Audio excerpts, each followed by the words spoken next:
Now we start in North America. Thousands of protesters have gathered in downtown Washington, D.C. to protest against U.S. President Donald Trump's policies. Let's listen into why demonstrators are protesting. People are being taken from their homes, taken from their jobs. I never thought I'd live to see the day where we became one of those police states, is what it feels like. It feels like we're in a police state now. Protesters are arguing that Trump's policies threaten democracy. The protests are backed by high-profile political figures like Bernie Sanders, Alexandria Ocasio-Cortez, and former Secretary of State Hillary Clinton. The demonstrations are predicted to draw millions, potentially marking one of the largest demonstrations in U.S. history. Let's listen in to what some more protesters have said. And I think when you look at what we voted for, meaning the people, it wasn't to ruin our entire United States. I mean, the world looks upon us for that actual freedoms, and we set the stage, and now it's being dismantled at a level that we can't keep up with. Protesters have also rallied in Chicago for the No Kings protests, where the demonstrations are also being referred to as Hands Off of Chicago. Protests are taking place in Grant Park and near the Trump Towers in Chicago, where protesters have described that they are protesting against Trump's immigration policies as well as the recent immigration crackdown in Illinois. Let's listen in. Boy, we do not even recognize our country anymore. Everything that makes this country great is disappearing. Our rights are disappearing. As I said in my sign, freedom of speech is disappearing. Separation of powers is disappearing. Freedom of the press. These are all the things that make America great for real, not by Trump's definition. And we need him out of here. I want Trump out of office. I want ICE off the streets. I want immigrants feeling safe. I want brown people feeling safe. And I want Palestine free and the Congo. I want Trump out of. Meanwhile, people have also filled the streets of New York between Times Square and 14th Street in Manhattan as they rally in the anti-Trump protest. Protesters there have spoken about the state of citizens' rights in America. Let's listen in. We do not even recognize our country anymore. Everything that makes this country great is disappearing. Our rights are disappearing. As I said in my sign, freedom of speech is disappearing. Separation of powers is disappearing. Freedom of the press. These are all the things that make America great for real, not by Trump's definition. And we need him out of here. Thousands of protesters have gathered in downtown Washington to protest against U.S. President Donald Trump's policies. Protesters are arguing that Trump's policies threaten democracy. The protests are backed by high-profile political figures like Bernie Sanders, Alexandria Ocasio-Cortez, and former Secretary of State Hillary Clinton. The demonstrations are predicted to draw millions, potentially marking one of the largest demonstrations in U.S.'s history. Protesters have also rallied in Chicago for the No Kings protests, where the demonstrations are also being referred to as Hands Off Chicago. Protests are taking place in Grant Park and also near the Trump Towers in Chicago, where protesters have described that they are protesting against Trump's immigration policies and the recent immigration crackdown in Illinois. Meanwhile, people have also filled the streets of New York between Times Square and 14th Street in Manhattan as they rally in the anti-Trump protests. The protesters there have spoken about the state of citizens' rights in America.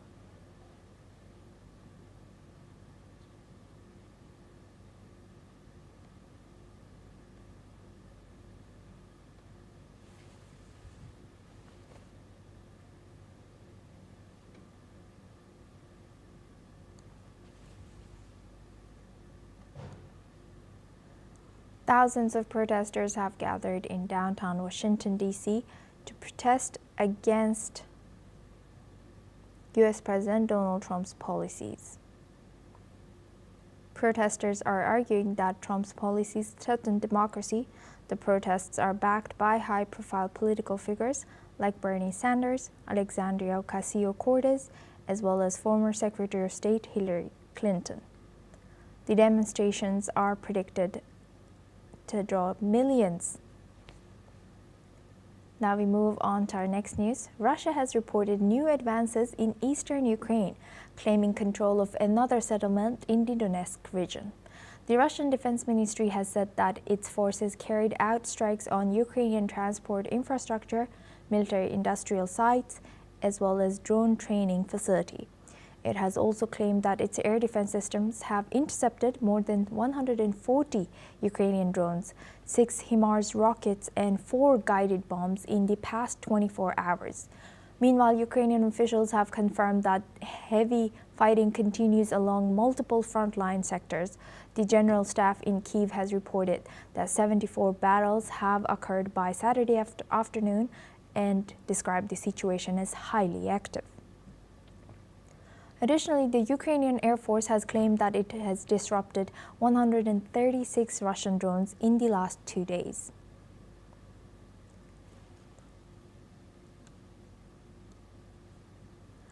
Russia has reported new advances in eastern Ukraine, claiming control of another settlement in the Donetsk region.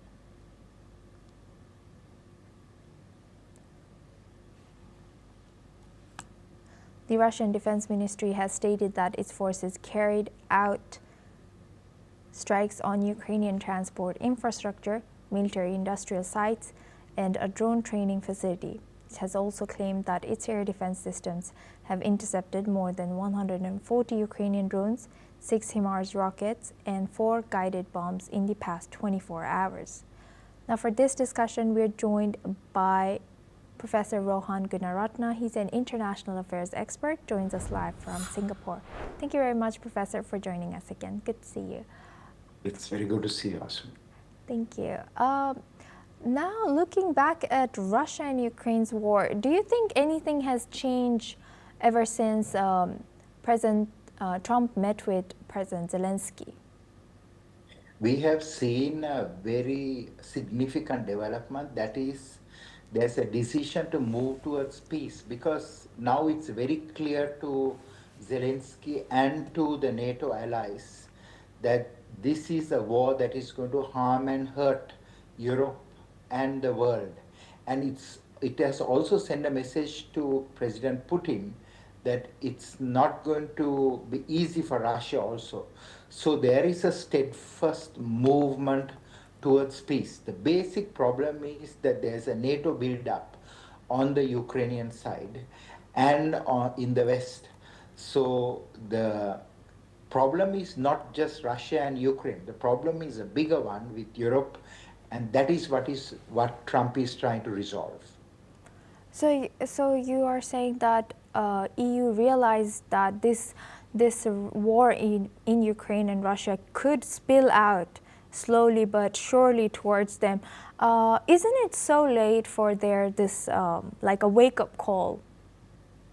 I think so. I think that it is late, but it is never too late. It is not only EU, it's NATO as an alliance, it's a partnership, and it's going to very badly affect European security in the coming months and coming years, if not for negotiations to start immediately. You have seen, and you have spoken about it, Asuma, that is the appearance of drones in Europe, and it has disrupted in some case air travel. So I believe that there is a very good movement towards peace, although so many innocent people have died, so much of blood has been shed. The Zelensky-Trump meeting has made it clear for the Western leaders that there must be talks, and these talks should resolve the bigger dispute between Russia and Europe. Yes, with that I would like to thank Professor Rohan Gunaratna for always joining us and sharing that insight. Now we move on to our next news. According to reports, Russian President Vladimir Putin, in a phone call this past week with US President Donald Trump has asked him to press Ukraine to surrender full control of Donetsk, which is a strategically important region in eastern Ukraine. According to reports, Russian President Vladimir Putin, in a phone call this past week with US President Donald Trump, has asked him to press Ukraine to surrender full control of Donetsk region, which is a strategically important region in eastern Ukraine. Moreover, Putin has allegedly offered to give up parts of Zaporizhia and Kherson in return for full control of Donetsk. Ukraine has held the region for years, and Russian forces have not been able to take over completely. Meanwhile, the White House has not publicly endorsed Putin's alleged demands. However, President Trump has also reportedly has plans to meet with President Putin in Hungary to continue discussions on ending the war. However, Ukraine remains skeptical of Russia's claims and is seeking strong security assurances from Washington and European partners. Now, for this discussion, we're joined by Gilbert Doctorow. He's a Russian affairs expert, joins us live from Brussels. Thank you very much for joining us again. Good to see you. Can you tell us why is this region, particularly this Donetsk region, so important for President Putin or Russia? Well, Donetsk is one of two oblasts or regions that constitute the Donbass. The Donbass historically was Russian.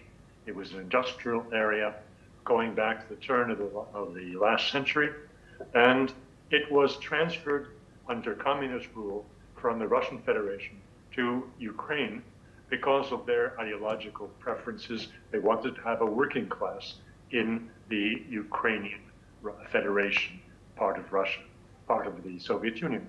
Well, that's a historical setting. The reality is that Donetsk region, like Lugansk, the two of them being the Donbass, are predominantly Russian-speaking, with strong attachments to the Russian Federation.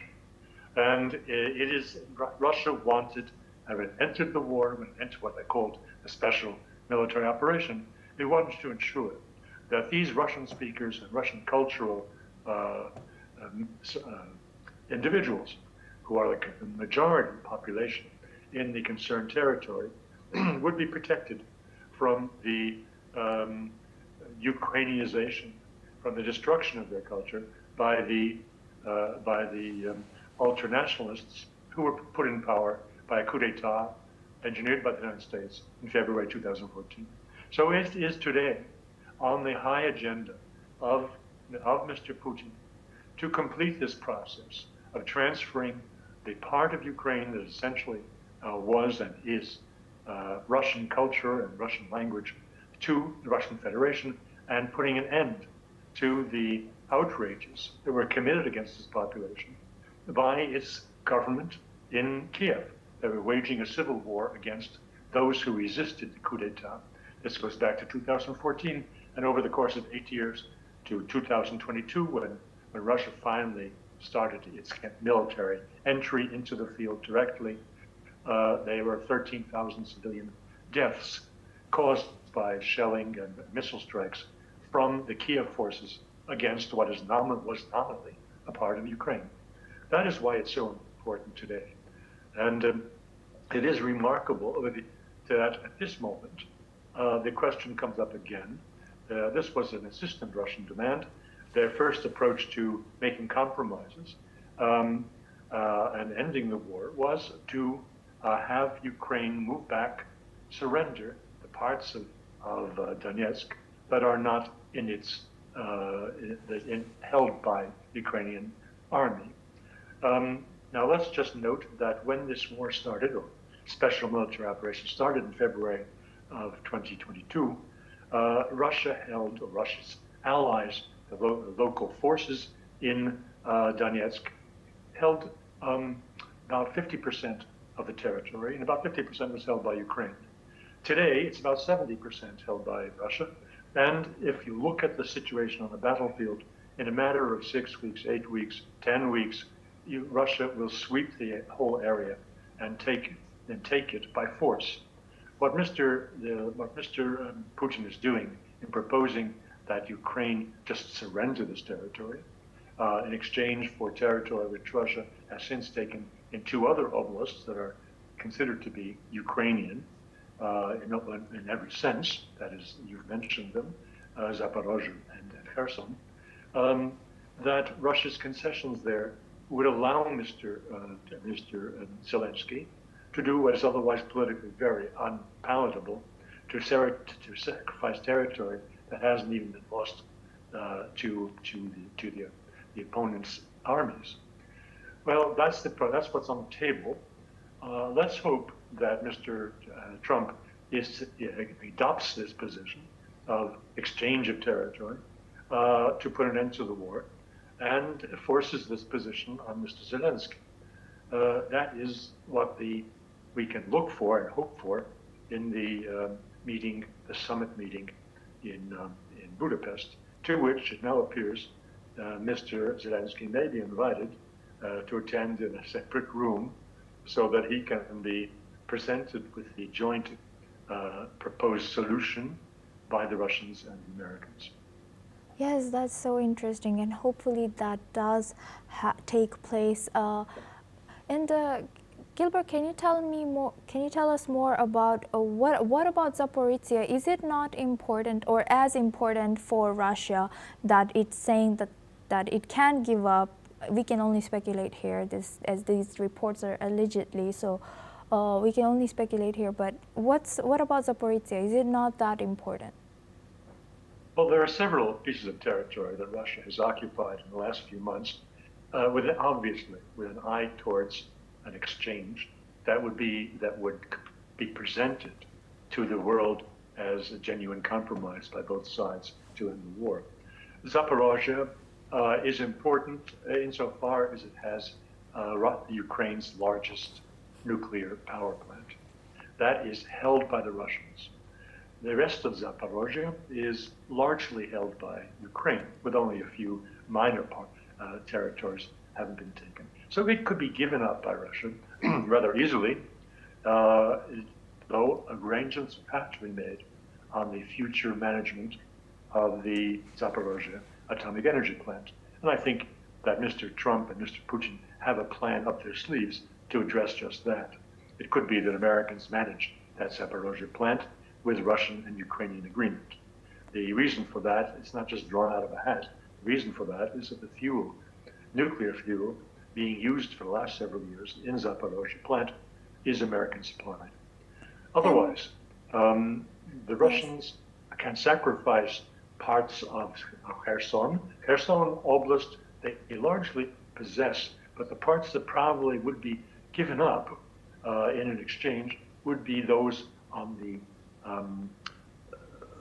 west side of the Dnieper River, and that happens to be the capital of Kherson Oblast.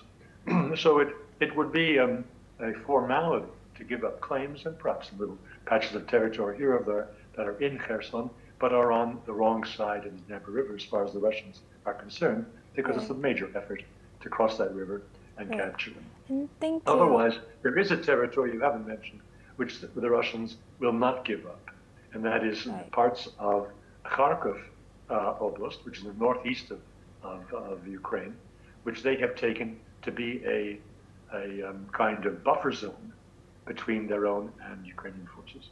And lastly, what do you think, how realistic is President Zelensky's request for U.S.'s security guarantees in event of ceasefire? And also, what do you think about the current relationship or mood between President Trump and Zelensky? Well, the American guarantees are unlikely to be presented. And because Mr. Trump has wanted to take America out of this war, and he would be a captive to the machinations of the Europeans and of Zelensky to try to restart the war and call the American guarantees into force. So I don't think that will happen. Moreover, if a genuine peace treaty is concluded, and I think that is what Mr. Trump and Mr. Putin both want, it will end the reasons for a dispute. It will end the reasons for a war. So there's no need for a guarantee if there's no possibility or likelihood of a war restarting. The Europeans wanted to have a truce. Mr. Zelensky wanted a truce, meaning the war can start at any time and guarantees are needed. But if there's a genuine peace treaty that is guaranteed, that is backed by the UN Security Council and has other countries supporting it, major countries like China and India, then I think there is no need for security guarantee from the United States or for anyone else. The terms of the peace treaty will clearly dictate that the size of the Ukrainian army is reduced substantially, and that Ukraine cannot present a threat, a security threat to Russia. There will be no foreign military installations in Ukraine. There is no reason for Russia to have disputes with Ukraine in the future. Therefore, they will not take place. There will be no security guarantees. Yes, thank you very much for joining us today and sharing that insight. That was Gilbert Doctorow. He joined us as